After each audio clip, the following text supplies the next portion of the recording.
সেই দল থেকে 6 জন আগামীর সংসদে গিয়ে সংসদকে কাঁপাবে এবং আমরা বিশ্বাস করি 294 জনের কণ্ঠকে অতিক্রম করে এই এনসিপির 6 জনের কণ্ঠ বাংলাদেশের প্রত্যেকটা প্রান্তে পৌঁছাবে।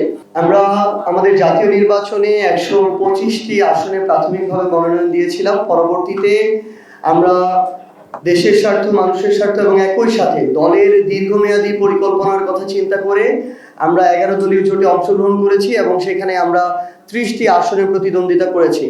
আমাদের যারা মাঠ পর্যায়ে একটা দলের এই শুরুর পর্যায়ে কাজ করছেন, কোনো কিছুর বিনিময় ছাড়াই তারা কিন্তু দিনরাত অক্লান্ত পরিশ্রম করে কষ্ট করে যাচ্ছেন, কাজ করছেন।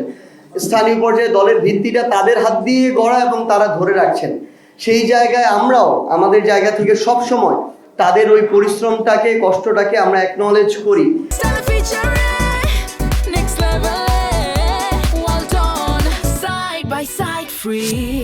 কিন্তু যখন দীর্ঘমেয়াদে দল যদি ভালো থাকে, মানুষ, দেশ যদি ভালো থাকে, আমাদের নেতাকর্মী যারা আছেন, আমাদের প্রার্থী যারা, তারাও ভালো থাকবেন। তো সেই জায়গায় দীর্ঘমেয়াদে বৃহৎ স্বার্থকে সামনে রেখে আমরা এই সিদ্ধান্ত নিয়েছিলাম এবং তাদের সাথে আমরা কথা বলেছি।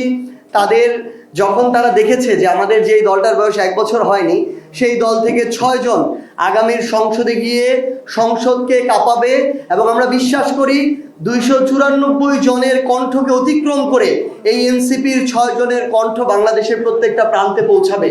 তো সেই জায়গায় যখন তারা এটা দেখে, তারা আশ্বস্ত হয় এবং তারা নতুন করে উদ্যম ফিরে পেয়েছে।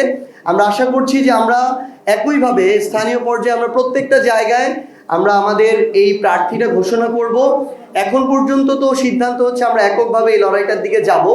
যদি শেষ সময় গিয়ে এরকম হয়, আমরা সবার সাথে বসেই দলের যেটা বৃহৎ স্বার্থ থাকবে সেই স্বার্থকে সামনে রেখে আমরা আমাদের জায়গা থেকে সিদ্ধান্ত নিব। আশা করছি আমাদের সাংগঠনিক বোঝাপড়ায় কোনো সমস্যা হবে না।